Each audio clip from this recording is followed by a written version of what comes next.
Hey there, and welcome to Leading Change Conversations, the podcast where we tackle real-life challenges with leaders like you to make organizational change a breeze. In this episode, we will explore the varying interpretation of change among employees across different cultures and types of organizations. And you will discover that things are not always as they seem. I am Ulrike and I train, coach, and inspire leaders to turn into successful change agents, to communicate with impact, and to lead with authenticity. So today we have a guest, as every time, and our guest is Roland Wulz. Roland has more than 30 years of experience in financial services. He's an experienced program manager with cross-cultural social competencies and a successful track record in shaping and implementing strategic international projects. He's an accredited specialist managing global trading areas with responsibilities over several leadership hierarchies and has led teams up to 300 employees across regions. Welcome, Roland. Yeah, thank you very much, Ulrike, for having me on this podcast. Yeah, it's a pleasure, and we'll see what we will discover in the next 30 minutes.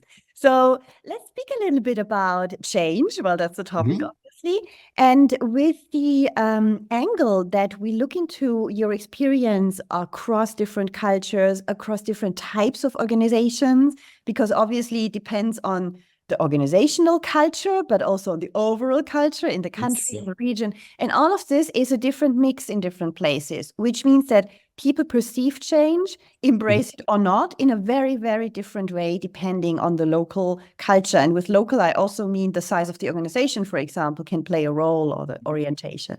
Can you give a bit of an insight around that? Yeah, of course. Yeah, thank you very much for this nice introduction and having me here. And I guess when we talk about changes, this is now my experience during the last years. I guess the first point is that you need maybe to divide a little bit or organize or structure this a little bit. One part is to understand what are the different stages of a change when something appears internally, externally, privately. The second point is when you want to address changes correctly, I guess for me, it's also to reflect or mirror personal change experience. Because when I can reflect changes which I have made through with positive, negative experience, I can then reflect what an organization or the people are, or that at the end of the day, the organization or represent the organization. So to understand what they are potentially going through, to decide what are the appropriate measure, and then I can potentially implement certain change culture. I guess this is very important. Not all companies have this in their DNA. And then you can go then to the last part is how you can engage the employees to overcome, maybe negative experience. So to engage them to really be a part, an active part with a positive spirit in the employee change. I guess this is really stages, personal experience, and then reflect this to the organization and people. So as far as I understand, you see that as something, well, it's an experience over time as you as a leader, but certainly also you as a human, I can imagine. Of course, yeah. Yeah, and this level of empathy, trying to step into the shoes of the other people, how they might see this change, experience it. Is it a shock for them? Is it a good news? Maybe sometimes it's good news. Yeah. Very often. But how do you use that personal experience? Yeah, I guess you mentioned a keyword, shock. I guess this is a little bit, let's say, there are different, let's say, application or theory around how a change impacts, let's say, more theoretical, right? And the shock is always, let's say, the first stage, that you get denial, reluctant against an internal or external change. This can be, on a personal life, you have divorce, or you have someone who is very close who maybe died, or you have a change in the job, you maybe lose the job, or you have a new technology which potentially will disrupt your job or your function overall into the future. And then it's always kind of, okay, I'm shocked, reluctant, and this is, let's say, a normal human defense mechanism, right? And this is, let's say, the first stage. The next one is you maybe get a little bit an anger or frustration. This is okay. Well, why is this happening to me, right? And then you maybe go, maybe even to a depression phase, depending how let's say how important the impact is. On which you say, okay, what is the point? Who cares about this? And then you may even distance yourself, from the people at work, maybe also from family members. And then it's important that you come and see the positive part of it, that you try to adapt it, to accept the change, and then, let's say, take the right steps, right? I guess this is important, that you really usually have like an up and down turn in these phases. And when we come now and link this to the personal change, we all have patterns, right? How we grew up, positive and negative experience which we made, how childhood was, the family, the education, the university, friends, all this. I guess it gives us a little bit the base of the patterns we have, right? And we all had situations in which we struggled. And I guess this is always important, what I mentioned in the beginning, to reflect yourself first and then go through these phases to understand what potential the organization or the people are going through. You should not always be only focused on the job and on new learnings, technology, or whatever you're interested. I guess important is as well that you have a kind of a balance in your life. Your friends, families, they can ground you, but they also can help you. You can talk, discuss topics, what the change can be. They can influence you also positively. I would always recommend to have a kind of a mentoring in place. This is also important, that you get from an external side, which is maybe another business field, but can help you more maybe with the soft skills, more factual based, and see, okay, what are potential solutions to make this? And then you need to create a kind of a personal vision and also be really, let's say, honest to yourself. Sometimes you have, I don't know, do I get a promotion or a bigger team? But what is really your goal, right? It's important that you get the promotion. Maybe 1 year later is also good enough, right? But what is the core element you want to have, the visionary part? And then you need to adopt a new behavior accordingly. I guess this is something which you can reflect when you go to personal changes. Yeah, absolutely. And I think you said a lot of different things also in the beginning, which are really interesting. I want to quickly come back to that. I think overall it's very important that as a leader, as a human being as such in general, but if you want to be a leader for others, you need to be really aware of where you are at in your personal career, in your personal development, what you really want, like you say. And when it comes then to a concrete change situation, what you mentioned earlier, a couple of minutes before, was the change curve. Where you said it's, you go from shock through anger, denial, frustration, depression even, and then you go back to acceptance, and then, the next change probably is coming, the next shock is kicking in. But I think what we always underestimate is that we all have a different curve. So if we go through the same change, some go much quicker through that curve, because it's like a valley. It starts high with a strong energy, strong negative energy, anger, strong negative energy. It goes to a very low point which is called like depression, and then it goes up again into acceptance. And when you as a leader, you're already in the upward curve towards acceptance because you got the news much earlier than the people in your team. So you have already digested, you have already gone through that curve. But you expect the others to just come with you on board, whereas they have also to go through that curve first. If you speak with a lot of enthusiasm and happiness about, the change is great, I really understood it, now it's fantastic, and the person in front is in shock or in anger, it will not really fall on fruitful ground. And I think that's important to understand, that everybody has a very individual adaptation, and it depends a lot on when they got the news. And obviously, more complex. How important are these news for them? How much personal change will happen because of that? Is it really affecting their role, their personal future? And then obviously the shock is much bigger, and so on and so forth. So I think it's important to get this awareness first as a leader. So, I fully agree, because this is a very important point, and I can maybe, compare it to a coach of a famous football team. You have all the stars, right? And everybody has another problem. And you need, besides to give the whole team the right direction, you need, as a team manager, you have for sure, let's say, an information advantage, right? And you need to be transparent. Communication is important. And then whenever, I mean, it's not always possible, but as, let's say, as good as possible, incorporate also individual needs of the people, that you can manage someone a little bit more, then they may need just more education, that they understand better, that they can go faster through the change. Also, they may need to say, okay, they have all the fears we need to cover first, that they don't lose the job, to really say, look, this will be the solution, your job is still required, but the changes in the job is maybe you will not lose a lot of time anymore to gather data with the new technology, as an example. You have more time to interpret and focus on the positive things, so to take action out of it. This can be to, I don't know, manage risk better, revenues, costs, produce new services or product out of it, so that this creates more value for clients. You need to focus then on what are the positive side, why be very transparent what can also be on the negative side. So as a leader, you need to be highly transparent.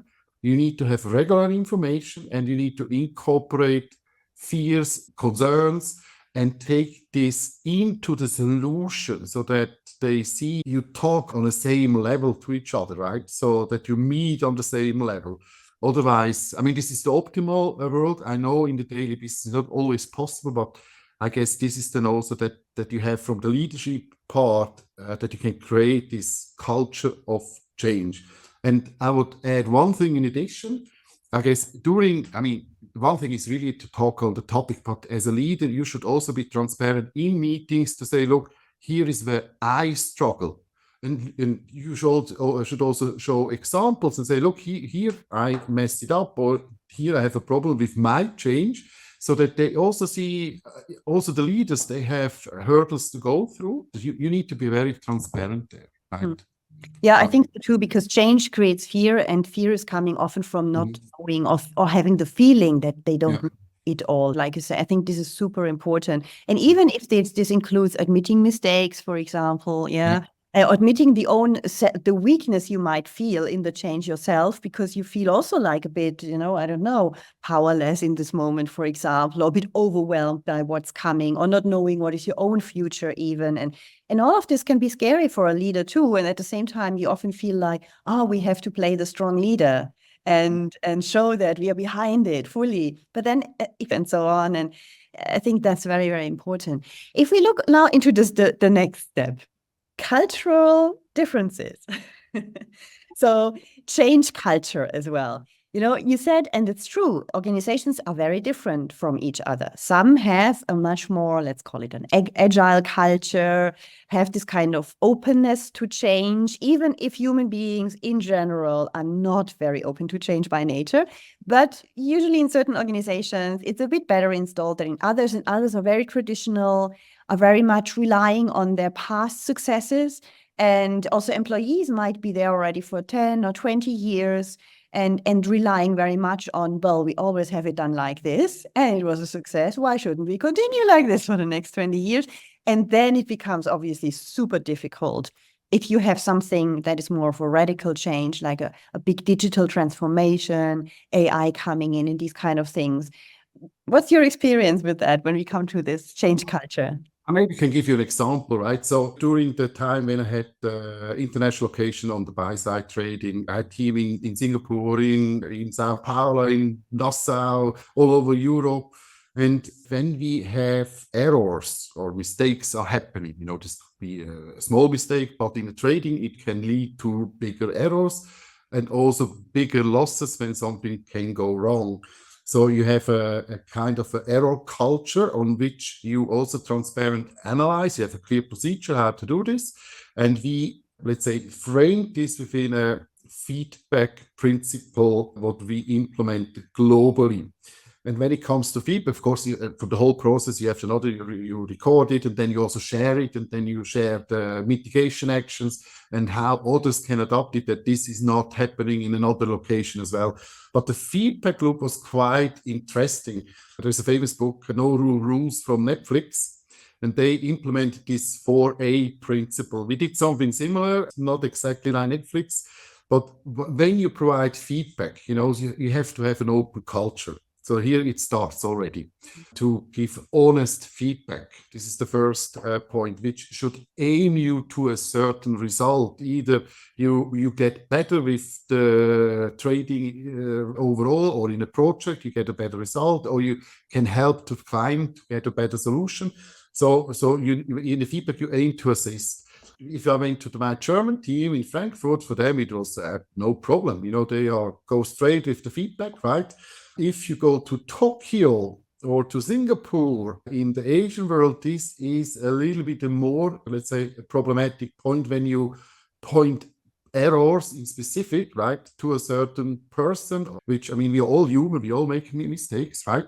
So to have an open feedback culture on mistakes, right? So this was a challenge. It took us almost for 1 year to have a similar open result, and that the whole team has played this according to our rules, so that we are also able to share errors globally, right? Because they trade similar product, they have maybe some different system, but some manual workarounds, like always, right?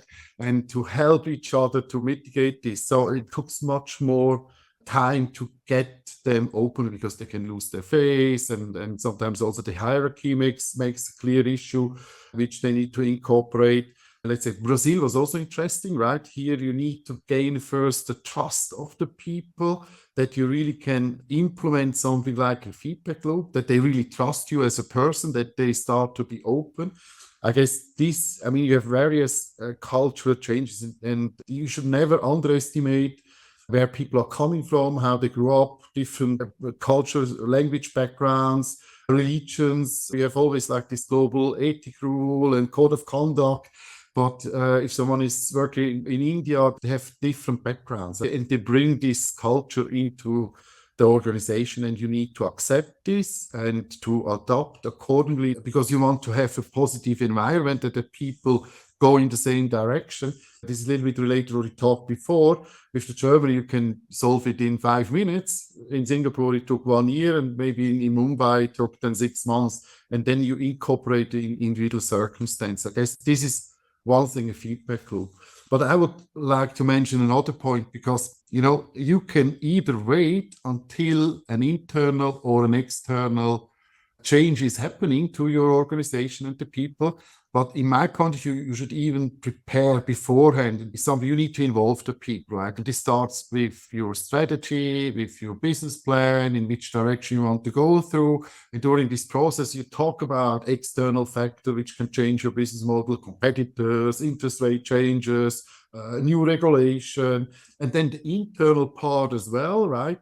And then to create the goals together, the targets, what should be changed, in which area we should invest more, in new services, product we should do. And this is a view you have as a manager, but when you go top down already in this planning phase, and you involve them, what action should we do? What kind of project should we do? And people can actively contribute. They know exactly why we go in this direction, because they influence it. They even have sometimes defined the target by themselves. And this helps to have a positive environment. It's fully transparent. People get engaged in this process, because we assume that everybody is helping us. Because when they do the job on a daily basis in Singapore, they know much better what needs to be done in Singapore than I was sitting in Zurich, right? So it's this top down, bottom up, and you consolidate, make feedback loop in the beginning already. On top, you maybe should have clear feedback loops, so that you create certain action points systematically. This helps you when a bigger project change, you implement a new platform, you have a new technology, you go through cost-cutting exercises, when it's really tough then to talk to people. But then the organization is already trained, your people are trained to adopt this. I guess this let's say, work is also important, and then it helps then for the real change, which is maybe happening then afterwards. Yeah, exactly. It's to wrap it up, I think we could say that establishing a speak up culture, because that's what you need when you want that people also bring in the improvement proposal, for example. A good speak up culture leads actually to a change culture in an organization. Because then people can participate. And often it's a little bit difficult to create that speak up culture, because I think often it's seen as something a bit isolated. Oh, we create a speak up culture because that's what we have to do these days. It's a bit one of these modern things that organizations think they have to do. But I think the purpose is often not clear enough. Often it's just about, because then we get more ideas, we get more feedback, and all of that is a good thing. But to see it really like in change, it's absolutely necessary that people are brought on board early on. Because I know that many executive committees, for example, they hesitate in implementing the people before they have even an idea of what they want to change, because they think, oh, that creates fear and insecurity and so on and so forth. And maybe in the beginning, when they do this for the first time, bottom up, it's very surprising, for people like, what? Never we have been asked at that stage, But I think it's extremely rewarding. And it's a wonderful thing. And this, I think, works across all cultures, even if obviously in some parts of the world, it's more difficult that people speak up. In Japan, they will certainly be much more careful, before they come up with an idea than in certain other countries. But I think that is really a great key. It's a real culture shift that doesn't happen in just 6 months or a year, but it's something that you can implement. Yeah. If you go in bigger organization, you may have the pressure, or you have time pressure, you have shareholders, you need to communicate a certain specific expected result to the public. You maybe are listed at the exchange, right? Then you really push certain staff.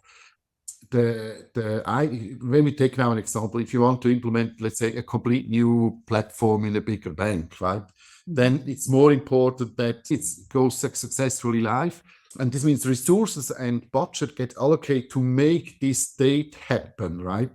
And then sometimes budget are not allocated for necessary training, for a change management stream, so that you really can structure and adapt it to the necessity that the people can follow the change. And they forget that the actual success is not, let's say, the deadline where it's implemented, because the platform serves a purpose, right? You want to have, I don't know, more automation, you want to have more, you want to grow, you want to scale the platform, right? But this can only be done when the people which are impacted are properly aligned through the whole process. And I see sometimes that budget are not allocated for this change management, because they say, okay, this some soft skills or soft factors, it's maybe not so important, and they get the pressure somewhere else, which is maybe a little bit less with smaller companies. But I guess it's even the opposite, because you steer people in the right direction much more with soft skill than with quantitative targets like data or budget, because then they really follow you as a leader, right? So because they have a trust that you do the right thing. And even for the implementation, I can give an example on a project which I did for this bigger bank, which was one of my last stage there. We did a lot of training session before the platform was even started with the implementation. We had training session with the people that everyone front to back get used to this new platform. They have seen it for the first time. They've seen how it's function, right? And out of this, you go to the next stage and say, okay, when we want to implement, what are your business requirements? What is missing? What needs to be adopted? How we can maybe migrate from the old platforms to the new one? And then we did additional trainings, and we did certain adaptations. And we had several training sessions. And this increased the quality and also over time the speed of the implementation deadline at the end of the day, with a much higher, let's say, a much higher qualitative result. Because you get then a result which then the people in the mid office are happy because they could influence. There were several type trains. You see the positive, negative part. And they also lift them with maybe some negative implication where we say, okay, now it was maybe before automated. Now this process step is on the new platform, not there yet. So we do a manual workaround. They accept this change much better. But sometimes this got forgotten or maybe not supported with the right budget, what is needed. Yeah, I agree. It's an additional effort. And I know that many very senior leaders, they work a lot with numbers. I mean, they work with KPIs, and soft skills are no KPIs. And that's the problem, I Yeah, they think. are difficult to measure, right? Yeah. And but in my, the world is so complex, and we need to rely on strong teams. And in the teams, you need to ensure that they really follow you, even if the budget is tight, deadline is tight, and you cannot motivate them with numbers. You can motivate, you engage in them, you give them responsibilities, you give them people which want to be creative. They should be creative, right? So that they can really explore their potential to the right stuff. So this is what I maybe mentioned before with the manager of a football team. Some are better in the defense, some are better strikers, right? So we need to not only go into the needs to incorporate this, but also put them into the right position within this change project, for instance.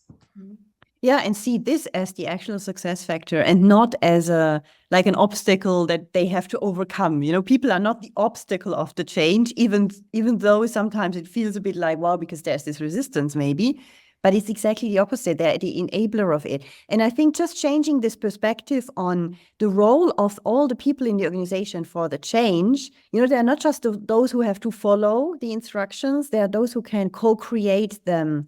And I think this is a completely different way of seeing it and a different way of rolling it out right from the start, because then the focus, like you say, will logically go much more into the soft skill area. And there will be budget, hopefully, and time, allowed for that, because that's ultimately what makes it happen. It's not because the facts are great on an Excel sheet that it will happen or that people will be convinced. Nobody cares, So you need to engage with human beings, and that is, I think, the biggest difference. Yeah, thank you, Roland. Is there a last word, a last advice that you want to give to other leaders? Yeah, I mean, for the leaders, I really would say focus on your own as well, so that you are ready for personal changes, reflect this, and then ensure do precautions, pre-measures for the organization, create a change culture, so that you have a positive attitude, be curious, be open for new things, manage the risk or the bad stuff out of it appropriate, and you really ensure that you engage your teams. Right. So if a leader, you can stand up, you can have crazy ideas first, but when no one is standing up and follows you, you cannot go through the change successful. And you need to ensure that the first person who starts supporting you meet on the same level. And then this guy will engage others to follow you, right? So that you go through, right? So, and never give up. If a lot of things go always positive, and take change as a positive way, right? Yeah, I like that last word. Take it positively, because it all starts with us as leaders, and it then actually, obviously, you can have a nice effect on your employees, on your teams. So thank you, Roland, for this conversation. Thank you, Ulrike, for having me here on the podcast. It was a pleasure to talk with you. Yeah. And thanks a lot. Yeah, thank you. And thanks to the audience for tuning into Leading Change Conversations. So if you want to improve your own skills on leading change or communicating more effectively, you can check out my courses. I have a few very compelling 90-minute snippets there on my website. And there's a bunch of useful online live classes around overcoming procrastination or surmounting change resistance, communicating with impact, or influencing through presence, for example. So until next time, keep leading, keep learning, and making a difference.